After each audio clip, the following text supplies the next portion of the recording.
చంద్రబాబు నాయుడు గారు ఈ మధ్య ఇంటర్వ్యూలు ఇచ్చారు, మీరు కూడా చేశాను. దీంట్లో నాన్ కమ్మ జర్నలిస్ట్ని, నాన్ కమ్మ ఆర్గనైజేషన్ని దయచేసి చూపించండి. అంటే ఇక్కడ మీడియాలో ఇక్కడ మీరు అడిగినటువంటి ఒక పాయింట్ ఏంటంటే, ఎలక్షన్స్ ముందు చంద్రబాబు నాయుడు గారి లైవ్ ఇవ్వటానికి కూడా ఇష్టపడినటువంటి వాళ్ళు లైవ్ ఇవ్వలేదు. ఓకే, ఎలక్షన్స్ ముందు ఆయన టార్గెట్ చేసి ఆయన్ని అరెస్ట్ చేసి 54 రోజులు జైల్లో ఉంచితే కూడా ఆయన విషయంలో అదే రకమైనటువంటి ఒక భావనని, వ్యతిరేక భావనను అవలంబించారు. ఎలక్షన్స్ ముందు పనిగొట్టుకొని కొంతమంది ఆయన్ని అధికారంలో రాకుండా చేయటం కోసం టార్గెట్ చేశారు. ఆ నేపథ్యంలో ఆయన వాళ్ళని వ్యతిరేకించి ఉండవచ్చు.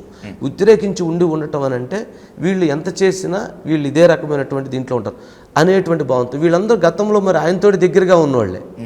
గతంతో ఆయన ఇక్కడ ఏంటంటే మీడియా మన ఇద్దరం ఒక మాట చెప్పుకుందాం సార్. జనరల్గా వ్యాపార రంగాలతో ముడిపడి ఉండి ఒక వ్యాపారాలు గనక ఉండి వాళ్ళు గనక మీడియా హౌస్లోకి వస్తే వాళ్ళకి ఇబ్బందులు ఉంటాయి. ఎందుకంటే వాళ్ళకి మైనింగ్సో పవర్ ప్రాజెక్ట్ అది ఇంకోటి ఏదో ఇబ్బంది కలిగే అంశాలు ఉంటాయి. మనకేముంటాయి వాళ్ళ పర్మిషన్, మనకేముంటాయి, నాకేమి ఏ ప్రాజెక్ట్స్ లేవు, నాకేం బిజినెస్లు లేవు, అందుకని నన్ను ఇంకేమైనా ఉందా అని ఎతికారు. ఇప్పుడు నా మీద జగన్మోహన్ రెడ్డి గారు 17 కేసులు పెట్టారు. ఓకే సార్, 17 కేసులు పెట్టారు. నేను ఏ రోజు దాన్ని అభ్యంతరం కూడా వ్యక్తం చేయలేదు.